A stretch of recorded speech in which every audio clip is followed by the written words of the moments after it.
समीर और गोलू दोनों अपने खानदान के साथ सम्राट नगर के एक मोहल्ले में रहते थे। समीर का परिवार अमीर था, लेकिन समीर दूसरे बच्चों से छीनकर और बड़ों से मांगकर खाने का आदी था। वही 7 साल का सोनू बड़ा ही शरारती और सयाना था। एक दिन प्लेग्राउंड में, अरे चिंटू जरा इधर आना। हाँ भैया बोलो। चिंटू बेटा, तुमको अच्छे से क्रिकेट खेलना नहीं आता, तुम्हें सीखना है मुझसे। हाँ भैया, मुझे सीखना है आपसे। सीखना है तो पहले ये चिप्स मुझे खिलाओ, तब मैं तुम्हें सिखाऊंगा। भैया मेरे पास और चिप्स नहीं है, मैं नहीं दूंगा आपको। देखो, अगर ये मुझे नहीं दोगे तो मैं सिखाऊंगा नहीं। समीर के कई बार बोलने पर भी चिंटू चिप्स नहीं देता, तो समीर उससे छीनकर खा लेता है। चिंटू रोता रोता अपने दोस्त गोलू के पास जाता है। क्या हुआ चिंटू, तू रो क्यों रहा है? भाई, समीर भैया ने मेरे चिप्स छीनकर खा लिए। तो चुप हो जा, चल हम सारे दोस्त मिलकर उस समीर को सबक सिखाते हैं। हाँ चिंटू, तू चुप हो जा, हम है ना। चिंटू के सारे दोस्त मिलकर समीर के पास जाकर बोलते हैं, भैया आपने मेरे दोस्त का चिप्स क्यों खाया? हाँ भैया, आपने हमारे दोस्त को क्यों रुलाया है? उसका चिप्स वापस करो। क्या तुम लोग पागलों जैसी बातें कर रहे हो? मैंने कोई इसके चिप्स नहीं खाए। आप झूठ क्यों बोल रहे हैं? आपने ही इसका चिप्स खाया है। तुम लोगों के पास कोई सबूत है क्या जो मुझे झूठा बना रहे हो? चलो भागो यहाँ से, वरना अभी मारूंगा तुम लोगों को। अभी चलो, निकलो। समीर सभी बच्चों को डरा कर भगा देता है। सभी वहाँ से चले जाते हैं और फिर चिंटू को चुप कराते हैं। चिंटू तू चुप हो जा मेरे भाई, मैं चिप्स लाऊंगा तो उसमें से ले लेना। हाँ भाई, गोलू सही कह रहा है, और फिर अगली बार समीर भैया को बताएंगे। समीर और गोलू अपने अपने घर चले जाते हैं। गोलू अपने घर जाकर अपनी माँ को ये सारी बात बताता है, तो उसकी अम्मी उसे समझाती है कि अगर समीर उसके साथ ऐसा करे तो उसे छोड़ना मत। मैं बिल्कुल ऐसा ही करूँगा। बेटा, गलत के आगे कभी झुकना नहीं चाहिए। अगले दिन चिंटू और गोलू अपने दोस्तों के साथ खेल रहे होते हैं। तभी चिंटू चॉकलेट लेकर आता है और दोस्तों के साथ बैठकर खाने लगता है। तभी समीर वहां आकर उन बच्चों से चॉकलेट मांगता है।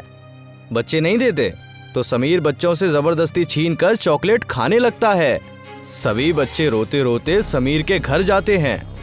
आंटी देखिए, समीर भैया हम लोगों की चॉकलेट छीनकर खा गए। ये सब क्या बकवास कर रहे हो? मेरा बेटा ऐसा नहीं कर सकता। समीर भैया हम सभी बच्चों को परेशान करते हैं और छीन छीन कर सारी चीजें खा जाते हैं। हम लोग हर बार छोड़ देते थे, लेकिन इस बार नहीं छोड़ेंगे। क्या बकवास कर रहे हो तुम लोग? धमकी दे रहे हो क्या? नहीं आंटी, हम लोग मजाक कर रहे हैं, लेकिन आपका बेटा हमें बहुत परेशान करता है, उनको समझाइए। चलो निकलो यहाँ से। सभी बच्चे भाग जाते हैं। फिर समीर घर आता है तो उसकी मम्मी उससे सारी बात पूछती हैं और उसे डांटती हैं। समीर बेटा, तुम क्यों उन्हें परेशान करते रहते हो? वो बच्चे घर आकर मुझसे तेरी कंप्लेन कर रहे थे। अरे मम्मी कुछ नहीं, बस थोड़ा सा हो जाता है। फिर कुछ दिन बाद गोलू एक दुकान से टमाटो सॉस की बोतल लेकर आ रहा होता है। रास्ते में उसे समीर देख लेता है। टमाटो सॉस देखकर उसके मुंह में पानी आ जाता है और वो गोलू को रोककर उससे बोतल मांगता है, पर गोलू नहीं देता। समीर गोलू से बोतल छीनने लगता है। अरे गोलू ये सॉस की बोतल दे दे मुझे, मैं थोड़ा सा खा लूंगा फिर तुझे दे दूंगा। चल छोड़ना। नहीं, मैं नहीं दूंगा। गोलू देख, थोड़ी सी सॉस मुझे खानी है, मुझे दे दे वरना फिर से तुम लोगों को रोना पड़ेगा। पूरे बाजार में सब लोग उन्हें देखने लगते हैं और तभी गोलू रोने लगता है। उसे रोता देख लोग पूछने लगते हैं, अरे लड़के, उस बच्चे को क्यों परेशान कर रहे हो? अरे कुछ नहीं अंकल, ये मेरा भाई है, बस ऐसे ही मजाक कर रहा था और ये रोने लगा। फिर सभी लोग अपने अपने रास्ते चले जाते हैं। तभी उस बोतल का ढक्कन खुल जाता है और एक व्यक्ति पर सॉस के छींटे पड़ते हैं।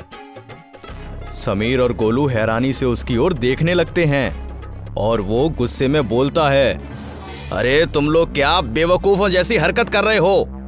अरे नहीं अंकल, हम तो होली खेल रहे हैं। एडवांस में हैप्पी होली। तुम तो पूरे ही पागल हो, निकलो यहाँ से। वो आदमी गुस्से में चला जाता है और फिर समीर गोलू से सॉस छीनता है।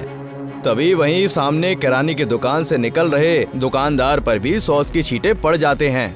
फिर वो दुकानदार गुस्से से उनके ऊपर चिल्लाने लगता है, अरे बुड़बक, ये तुम लोग क्या कर दिया? मेरे सारे कपड़े खराब कर दिए। अरे बुरा ना मानो अंकल, होली है होली। अरे पागल बुड़बक, अभी होली कहाँ से आ गई? अभी 2 दिन बाकी है। अरे हाँ अंकल, लेकिन हमारी होली अभी से शुरू हो गई, सॉस वाली होली। वाह बेटा, तुमने नई होली निकाली है। डिट्टो, मेरी दुकान में बहुत ही सारे एक्सपायर्ड सॉस पड़े हैं, चलो वो भी ले लो और उससे होली मना लेते हैं। हाँ अंकल, चलो चलो चलो, जल्दी चलो। ये सुनकर गोलू भी खुश हो जाता है और फिर वो दुकानदार के पास जाकर सारी एक्सपायर्ड डेट वाली बोतल लेकर होली खेलने लगते हैं। तभी बाजार में और लोग ये देखकर कहते हैं, अरे सेठ जी, ये आप क्या कर रहे हैं? सॉस क्यों बर्बाद कर रहे हैं? हाँ? अरे नहीं भाई सुरेश, ये एक्सपायर्ड सॉस है भाई, इसे यूज करके नए तरह की होली मना रहे हैं भैया। हाँ अंकल। इससे हमारे शरीर को कोई नुकसान भी नहीं होगा और हमारी होली भी मन जाएगी। वाह बेटा वाह, तुमने तो बड़ा ही अच्छा तरीका निकाला है। रुको, मैं भी अपनी दुकान से एक्सपायर्ड हो चुकी सॉस की बोतलें लेकर आता हूँ। हाँ अंकल, जरूर लाइए। उन्हें ऐसा करते देखकर सारे दुकानदार अपनी दुकान से सॉस की बोतलें लेकर आ जाते हैं और मार्केट की एक खाली जगह में सॉस का एक तालाब बनाकर वहाँ होली खेलने लगते हैं। अरे आप लोगों का बहुत बहुत शुक्रिया जो आपने इस होली को मजेदार बना दिया। अरे बेटा, शुक्रिया तो तुम्हारा जो तुमने इतना अच्छा काम किया कि हमारा सॉस भी यूज हो गया और हमने बेटा इतना मजा भी किया। सॉस होली को होली के अगले 2 दिनों तक मनाया गया और ये होली मीडिया में छा गई, जिससे दूर दूर के लोगों ने भी वहां आकर सॉस के तालाब में आकर होली का आनंद लिया। मीडिया वालों ने समीर और गोलू का इंटरव्यू भी लिया। इस दौरान समीर को अपनी गलती का एहसास हुआ। अगली बार से उसने बच्चों को परेशान नहीं किया और गोलू के सॉस के पैसे भी दे दिए। कहानी है अजब नगर की। अजब नगर में गोपी अपनी बेगम शीला के साथ रहता था। गोपी काफी गरीब था। अपनी बेगम के साथ खदान में मजदूरी करता था। गोपी और शीला दिन भर खदान में पत्थर तोड़ने का मुश्किल काम करते थे और रात को घर आकर खाना खाकर सो जाते थे। एक दिन सवेरे जब गोपी और शीला खदान जा रहे थे तो शीला गोपी से कहने लगी, आज बड़ी कमजोरी महसूस हो रही है, कदमों में भारीपन आ गया है। अरे कुछ नहीं, ये रात की नौकरी का असर है। गोपी और शीला खदान पहुँचे और पत्थर तोड़ने लगे। अचानक पत्थर तोड़ते तोड़ते शीला बेहोश हो गई। गोपी शीला की तरफ दौड़ा, उसे पानी पिलाकर होश में लेके आया। शीला के होश में आने के बाद ठेकेदार ने कहा, भाई गोपी, इसे अस्पताल लेकर जाओ, ये लो पैसे। ठेकेदार से पैसे लेकर गोपी सरकारी अस्पताल में आया। शीला की जांच करने के बाद डॉक्टर ने कहा, खून की कमी की वजह से कमजोर हो गई है, इसे फौरन खून देना होगा। इस पर खर्चा तो बहुत आएगा ना? हाँ, लेकिन चढ़ाना तो पड़ेगा। और कोई दूसरा रास्ता है बाजार में? अगर खून नहीं चढ़ाना चाहते तो रोज इन्हें टमाटर का जूस पिलाओ। टमाटर का जूस? टमाटर तो बहुत महंगे हैं बाजार में। वो फिर आप समझो, मैंने तो अपना काम कर दिया। गोपी शीला को घर लाया और उसे सुलाकर टमाटर तलाशने निकल पड़ा। मेरे पास रकम नहीं, और रकम नहीं तो टमाटर नहीं, और अब इसके साथ साथ किसान भी नखरे करेंगे। गोपी इस ख्याल के साथ चलता जा रहा था तो उसकी नजर एक ताजिर के घर के बाहर पड़े कूड़ेदान पर पड़ी। कूड़ेदान के अंदर एक सड़ा हुआ टमाटर पड़ा था। किसी से खरात मांगने से अच्छा कि इस टमाटर के बीज निकालकर जमीन में बो देता हूँ। वक्त लगेगा पर अपने खुद के टमाटर होंगे। गोपी सड़ा हुआ टमाटर घर लेकर आया और टमाटर के बीज को जमीन में बिखेर कर सो गया। आधी रात को अचानक जमीन कांप उठी और गोपी और शीला की नींद टूट गई। लगता है जलजला आ गया है। नहीं, जलजला नहीं, खदान में धमाका हुआ है शायद। तुम सो जाओ। सुबह होने के बाद गोपी घर से बाहर निकला। बाहर आते ही उसकी नजर गई कि घर के सामने एक बहुत बड़ा टमाटर खड़ा था जो किसी पहाड़ के मानंद था। गोपी को अपनी नजरों पर यकीन नहीं हुआ। उसने बुलंद आवाज में शीला को बुलाया। शीला बाहर आई और वो भी टमाटर देखकर हैरत ज़दा हो गई। अरे, कल ही बीज बोया और आज इतना बड़ा टमाटर पैदा हो गया। कुछ समझी शीला? रात को ना तो जलजला आया था और ना ही खदान में धमाका हुआ था। जमीन कांप उठी थी क्योंकि टमाटर गिरा था। देखते ही देखते खबर पूरे अजब नगर में फैल गई और बहुत बड़े टमाटर को देखने लोगों का हुजूम उमड़ पड़ा। गोपी हाथ में छुरा लेकर टमाटर को काटने लगा, मगर अफसोस छुरा ही टूट गया। या मेरे मालिक, ये टमाटर तो बड़ा सख्त है। अब रस कैसे निकालेंगे? तभी वहाँ ठेकेदार पहुँच जाता है। इतने बड़े टमाटर को देखकर ठेकेदार भी हैरत ज़दा हो जाता है।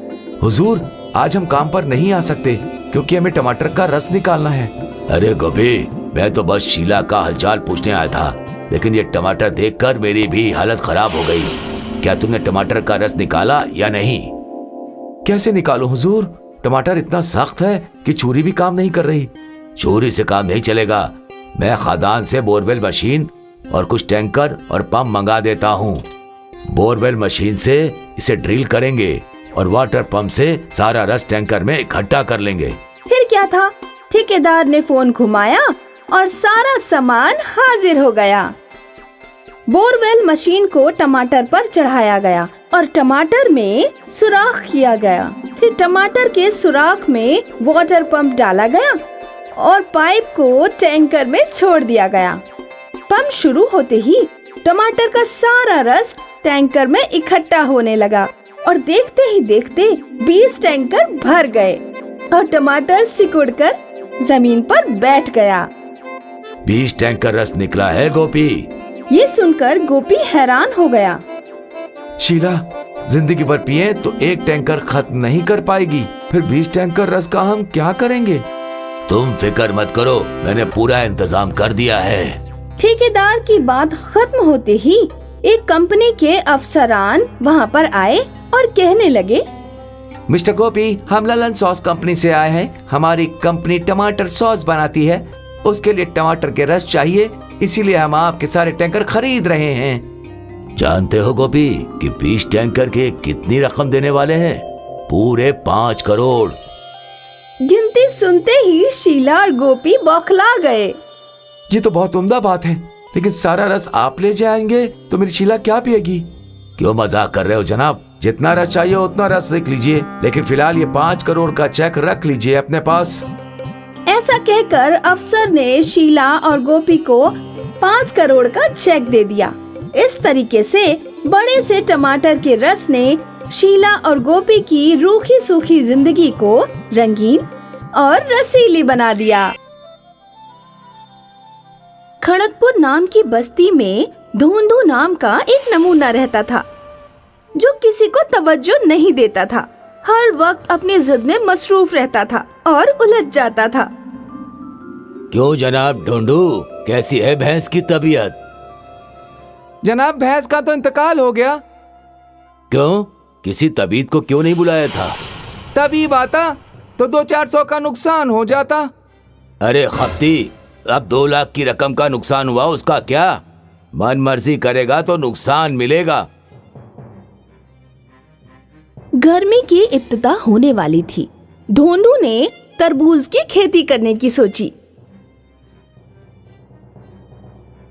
बाजार से बीज लेकर आया और बो दिए।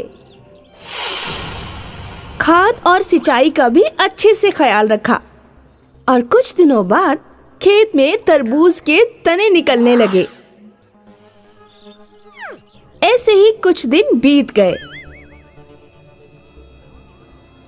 धोंडू खेत में आया और उसने देखा कि किसी भी तने में फल नहीं आया था। ये देखकर धोंडू मायूस हो गया। बीज ही नकली था, एक भी फल नहीं आया। अब तो सारे पौधे उखाड़ फेंकने होंगे। ऐसा कहकर धोंडू सब तने उखाड़कर फेंकने लगा। एक आखिरी तना बचा था।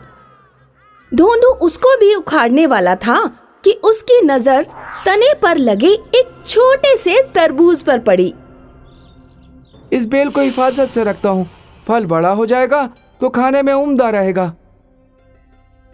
ऐसा कहकर धोंडू घर तशरीफ ले आया। कुछ दिन गुजर गए। तने पर लगा तरबूज बड़ा होने लगा, रोज रोज बड़ा होने लगा, हद से ज्यादा बढ़ने लगा और बढ़ते बढ़ते कोहे तूर जैसा बड़ा हो गया। धोंडू खेत पर आया तो तरबूज को देखकर उसके होश फाख्ता हो गए। उसकी खुशी का कोई ठिकाना नहीं रहा। तरबूज पर चढ़कर धोंडू नाचने लगा और चीखने लगा। धोंडू की आवाज सुनकर सारा गांव उसके खेत पर पहुंच गया और तरबूज को देखकर वो हैरत ज़दा हो गया। ये तरबूज है या पहाड़? ऐसा तरबूज तो जिंदगी में देखना नसीब ही नहीं हुआ। फिर क्या था, आसपास के सारे माशरे में ये बात फैल गई और कुछ ताजिर तरबूज के दाम लगाने धोंडू के गांव पहुंच गए। नीलामी शुरू हुई और आंकड़ा 2 लाख से ऊपर पहुंच गया। 2 लाख रकम अदा करूंगा, बेचोगे? अरे खपती हो गए हो क्या? जिसायत देखी है? जिसायत ही तो मुश्किल है, काटना पड़ेगा, फिर बेचना पड़ेगा, नहीं बिका तो गोदाम में रखना पड़ेगा। हमारी भी तो परेशानियां बढ़ेंगी। 2 लाख में बात पक्की करो। फिर भी धोंडू नहीं माना और ताजिर चले गए। एक दिन धोंडू अपने दोस्त के तरबूज की दुकान पर परेशान बैठा था। उसका दोस्त ग्राहक को तरबूज बेच रहा था। क्यों रे, तरबूज सुर्ख तो है ना अंदर से? अरे जनाब, मुझे क्या पता, मैंने क्या अंदर से घुसकर देखा है? सुनते ही धोंडू के दिमाग में खुराफाती सोच पैदा हुई। धोंडू दोस्त से बोला, अरे तरबूज क्यों खाते हैं लोग? गर्मी को दूर करने के लिए। गर्मी को दूर करने के लिए तरबूज को खा सकते हैं तो उसमें रिहाइश भी तो बना सकते हैं। फिर क्या, धोंडू वहां से भागा और कारीगर के साथ खेत पहुंचा। तरबूज में एक सुराख बना दो, लोग इसे खाने नहीं, इसमें रिहाइश के लिए आएंगे। कारीगर ने काम शुरू किया। दिन रात काम करते करते एक हफ्ते के दरमियान तरबूज में 100-200 कमरे बनकर तैयार हो गए। फिर क्या था, धोंडू ने हर ओर तरबूज घर की तारीफ करना शुरू कर दी। एक दिन धोंडू तरबूज के सामने खड़ा था। तभी वहां एक आलीशान गाड़ी आकर रुक गई, जिसमें से एक जोड़ा उतरकर धोंडू के करीब आया। धोंडू आप ही हो? जी फरमाइए। हमारा अभी अभी निकाह हुआ है। हम अपना हनीमून कुल्लू मनाली नहीं, आपके तरबूज घर में मनाना चाहते हैं। एक दिन का कितना पैसा लोगे?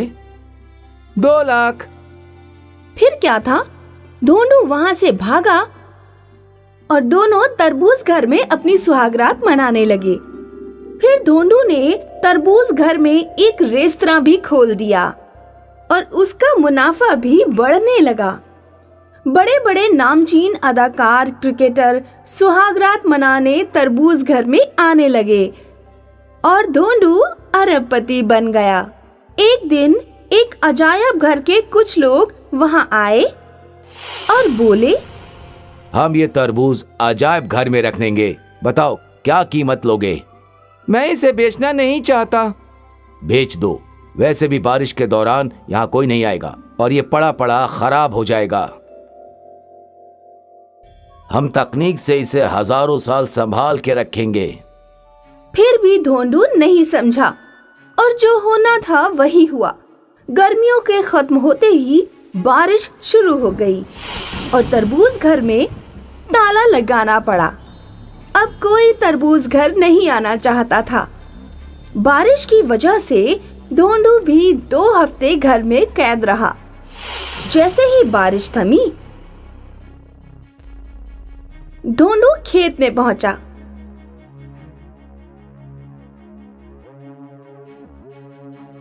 पहुंचकर उसने देखा कि तरबूज घर जमीन पर गिर चुका था। खौफनाक बदबू फैली हुई थी। ये देखकर ढोंडू सीना पीट पीट कर रोने लगा। या खुदा, ये क्या हो गया? या खुदा, ये क्या हो गया? ये क्या हो गया? अगर मैं अजाब घर वालों की बात मानता, पैसे भी मिलते और सम्मान भी। अब तो सब खत्म हो गया। इस तरह ढोंडू की मनमर्जी उसकी बर्बादी की वजह बन गई। कविता और किशन के घर के बाहर उनका एक छोटा सा खेत था, जहाँ किशन टमाटर उगाया करता था। ए जी, अब खाना खाने आ भी जाइए। हाँ हाँ, आ रहा हूँ, बस थोड़ा सा अपोशी कर रहा हूँ। जब किशन खाना खाने घर आया, कब से आपको आवाज दे रही थी, अब तक तो सारा खाना ठंडा हो गया। हाँ, अब क्या करूँ? सारे पौधों को ढंग से पानी नहीं दूंगा तो अच्छे टमाटर कहाँ से उगेंगे? चलो जल्दी जल्दी खाना दो, तिजारती आने वाले हैं टमाटर खरीदने। ठीक है। कविता ने किशन को खाना परोसा और किशन ने खाना नोश फरमाना शुरू कर दिया। उसका खाना खत्म हुआ और वहाँ एक तिजारती आ गया। किशन भाई। हाँ, आया। इस बार मंडी बहुत तंग है। मैं टमाटरों की कीमत 15 रुपये किलो ही दे सकता हूँ। ये तो बहुत कम है भाई। अब भाई यही दाम है, सोच लो। लेकिन शहर के बाजार में तो 30 रुपए किलो बिक रहे हैं टमाटर। अरे बाजार में बेचने में नुकसान भी तो होता है। कितने टमाटर पिचक जाते हैं, उन्हें कोई नहीं खरीदता। फिर टमाटर बेचने के लिए जो बंदा खड़ा रहता है उसकी पगार बहुत खर्चा है किशन भाई, तुम नहीं समझोगे। लेकिन भाई 15 रुपए की कीमत तो बहुत ही कम है। देखो भाई, ज्यादा से ज्यादा मैं तुम्हें 17 रुपए दे सकता हूँ। अगर तुम्हें मंजूर हो तो दे दो। किशन मायूस हो गया, लेकिन उसे टमाटर बेचना ही था। ठीक है भाई, ठीक है, दे दो। कितने किलो हैं टमाटर? यही कुछ 200 किलो। ठीक है भाई, 17 रुपये के हिसाब से 3400 रुपये हुए। ये लो। शुक्रिया भाईजान। वो तिजारती सारे टमाटर लेकर चला गया और किशन मायूस होकर घर लौटा। क्या हुआ? कीमत सही नहीं मिली? शहर में टमाटर 30 रुपए किलो बिकते हैं और हमें बस 17 रुपए मिले। ये तो नाइंसाफी है। लेकिन अगर टमाटर नहीं बिके तो खराब हो जाएंगे। तो आप टमाटर खुद शहर ले जाकर क्यों नहीं बेचते? अरे अगर मैं शहर गया तो यहाँ मेरे खेतों का ख्याल कौन रखेगा? ये सब मैं देख लूंगी। लेकिन कैसे? तुम घर का काम करोगी या खेत संभालोगी? आप फिक्र मत कीजिए, मैं सुबह घर के सारे काम खत्म करके खेत भी संभाल लूंगी। वैसे भी आपने मुझे अच्छे से खेती सिखाई है। वो तो है, लेकिन क्या हम कर पाएंगे? कोशिश तो कर सकते हैं ना? हाँ। और बस तय हो गया कि कविता टमाटर उगाएगी और किशन शहर जाकर टमाटर बेच कर आएगा। 1 हफ्ते बाद टमाटर की नई फसल निकली और किशन ने टमाटरों को टेम्पो में भर लिया। आज पहला दिन है, उम्मीद है सब सही होगा। बिल्कुल सही होगा, आप फिक्र मत कीजिए। किशन शहर के बाजार के लिए रवाना हो गया। वहाँ पहुंचकर उसने टेम्पो में ही टमाटर बेचना शुरू कर दिया। अरे ले लो ताजे टमाटर, ताजे रसीले लाल लाल टमाटर ले लो। बस 30 रुपए किलो, 30 रुपए किलो। 30 रुपए किलो? हाँ बाजी। दूसरी दुकान पर तो 35 हैं। मैं तो तुमसे ही लूंगी। जल्दी मुझे दे दो। मुझे भी 2 किलो। अरे मुझे 1 किलो। और देखते ही देखते किशन के टेम्पो के बाहर खरीदारों की भीड़ लग गई। 4 घंटे में उसके बस थोड़े से ही टमाटर बचे थे। टमाटर है क्या? बस बाजी, अब सिर्फ 4 किलो बचे हैं। सारे मुझे दे दो।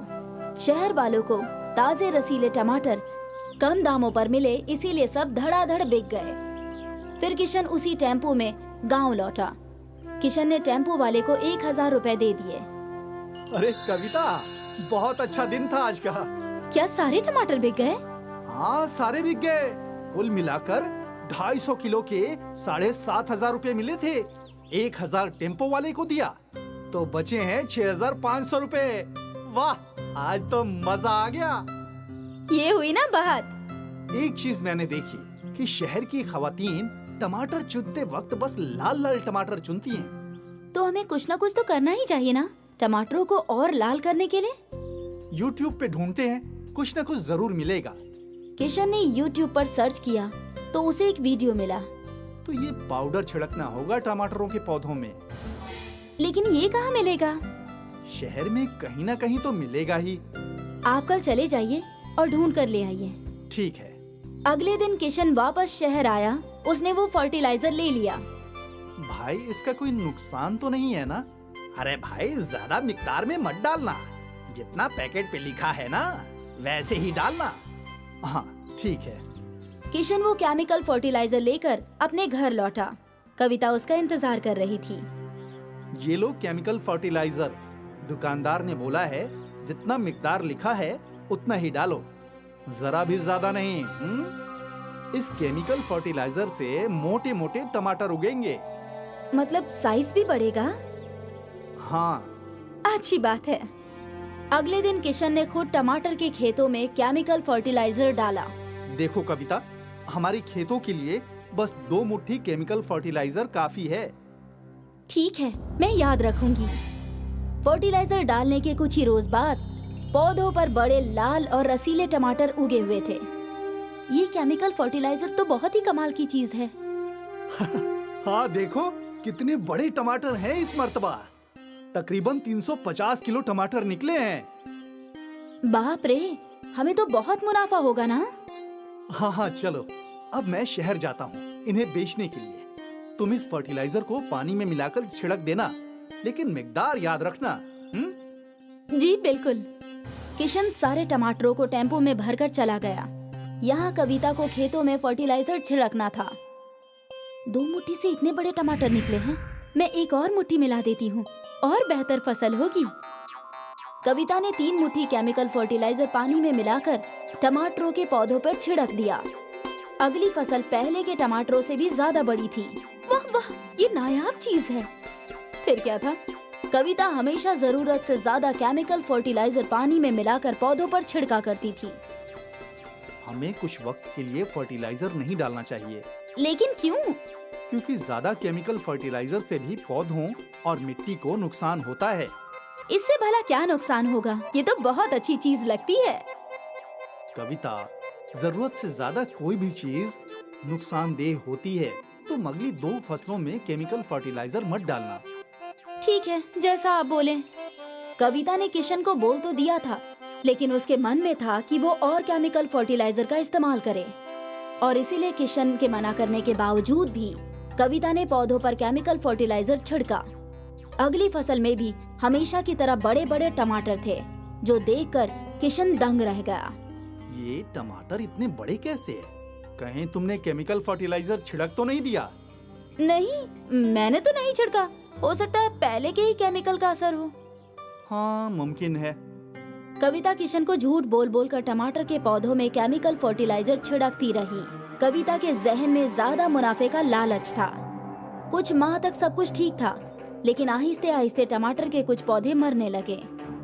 अरे अरे, ये क्या? इन्हें क्या हुआ? कल तक तो ठीक थे। शायद ये केमिकल फर्टिलाइजर का असर है।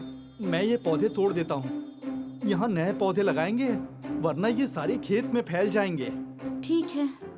किशन ने मरे हुए पौधों को उखाड़कर वहाँ नए पौधे लगा दिए, लेकिन अगले रोज वो पौधे भी मर चुके थे। हे राम, ये क्या हुआ? ये ऐसे क्यों मुरझा रहे हैं? मालूम नहीं, मैं जरा साइंसदान को बुलाकर लाता हूँ। किशन पास के जरिए सनत से जरिए साइंसदान को अपने खेत ले आया। देखिए, ये पौधे कल ही लगाए थे और आज इनका ये हश्र है। मुझे मिट्टी की जांच करनी होगी। साइंसदान ने मिट्टी के सैंपल लिए। जब साइंसदान ने मिट्टी की जांच की तो मिट्टी में जरूरत से ज्यादा केमिकल थे। आपकी मिट्टी खराब हो चुकी है। जरूरत से ज्यादा केमिकल फर्टिलाइजर के इस्तेमाल की वजह से पूरी मिट्टी में बस केमिकल्स हैं। अब यहाँ पौधे उगना मुश्किल है। और जो पौधे अभी भी बचे हैं उस पर जरा भी फर्टिलाइजर इस्तेमाल मत कीजिएगा। ये बात सुनकर किशन और कविता दोनों हैरत में पड़ गए। ये सब मेरी वजह से हुआ है। आपने मना किया था, फिर भी मैं केमिकल डालती ही रही। कविता ने थोड़े से लालच की वजह से आज अपने उपजाऊ खेत को बंजर बना दिया। अगर वो लोग बिना केमिकल के खेती करते तो शायद कम कमाते, लेकिन उनके खेत उपजाऊ होते और उनकी जिंदगी खुशहाल।